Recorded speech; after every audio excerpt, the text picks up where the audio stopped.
ನಮಸ್ಕಾರ ಸ್ನೇಹಿತರೆ. ಕನ್ನಡದ ಖ್ಯಾತ ನಿರೂಪಕಿ ಅನುಶ್ರೀ ಮದುವೆಯ ನಂತರವೂ ತಮ್ಮ ವೃತ್ತಿ ಜೀವನದಲ್ಲಿ ಸಕ್ರಿಯರಾಗಿದ್ದಾರೆ.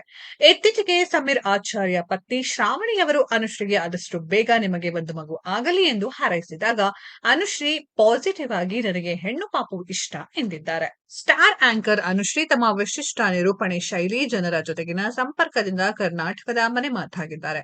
ಆಗಸ್ಟ್ 28ರಂದು ಕೊಡಗು ಮೂಲದ ರೋಷನ್ ರಾಮಮೂರ್ತಿ ಅವರ ಜೊತೆ ಬೆಂಗಳೂರು ಹೊರವಲಯದ ಖಾಸಗಿ ರೆಸಾರ್ಟ್ನಲ್ಲಿ ನಡೆದ ಅದ್ಧೂರಿ ವಿವಾಹ ಸಮಾರಂಭದಲ್ಲಿ ಸಪ್ತಪದಿ ತುಳಿದರು.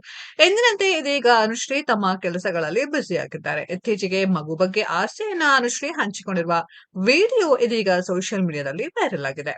ಇತ್ತೀಚೆಗೆ ಜಿ ಕನ್ನಡದ ಕಾರ್ಯಕ್ರಮವೊಂದರಲ್ಲಿ ಭಾಗವಹಿಸಿದ್ದ ವೇಳೆ ಸಮೀರ್ ಆಚಾರ್ಯ ಅವರ ಪತ್ನಿ ಶ್ರಾವಣಿ ಅವರು ಆದಷ್ಟು ಬೇಗ ನಿಮಗೆ ಇಂತಹ ಒಂದು ಮಗು ಬರಲಿ ಎಂದಿದ್ದಾರೆ. ಇದಕ್ಕೆ ನನಗೆ ಹೆಣ್ಣು ಪಾಪು ಅಂದರೆ ಇಷ್ಟ ಎಂದು ಮಗು ಬಗ್ಗೆ ತಮ್ಮ ಆಸೆಯನ್ನು ಅನುಶ್ರೀ ವ್ಯಕ್ತಪಡಿಸಿದ್ದಾರೆ. ಆದಷ್ಟು ಬೇಗ ಆಗಲಿ ಎಂಬ ಶ್ರಾವಣಿ ಅವರ ಸಲಹೆಗೆ ನಾಚುತ್ತಲೇ ನಿಮ್ಮ ಆಶೀರ್ವಾದ ಎಂದಿದ್ದಾರೆ ಅನುಶ್ರೀ.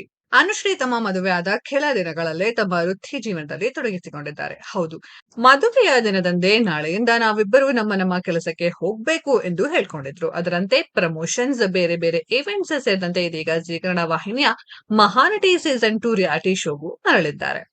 ಅನುಶ್ರೀ ಮತ್ತು ರೋಷನ್ರ ಲವ್ ಸ್ಟೋರಿ ಸಖತ್ ಸಿಂಪಲ್ ಆಗಿದೆ. ಇವರಿಬ್ಬರ ಪರಿಚಯವು ನಟ ಪುನೀತ್ ರಾಜ್ಕುಮಾರ್ ಅವರ ಪುನೀತ ಪರ್ವ ಕಾರ್ಯಕ್ರಮದ ಮೂಲಕವೇ ಆರಂಭವಾಯಿತು. ನಾವು ಮೊದಲು ಸ್ನೇಹಿತರಾದೆವು, ಆಮೇಲೆ ಒಟ್ಟಿಗೆ ಕಾಫಿ ಕುಡಿದ್ವು, ಒಬ್ರಿಗೊಬ್ರು ಇಷ್ಟವಾದವು, ಕೊನೆಗೆ ಲವ್ ಆಯ್ತು ಎಂದು ಅನುಶ್ರೀ ತಮ್ಮ ಲವ್ ಸ್ಟೋರಿಯನ್ನ ಹಂಚಿಕೊಂಡಿದ್ರು.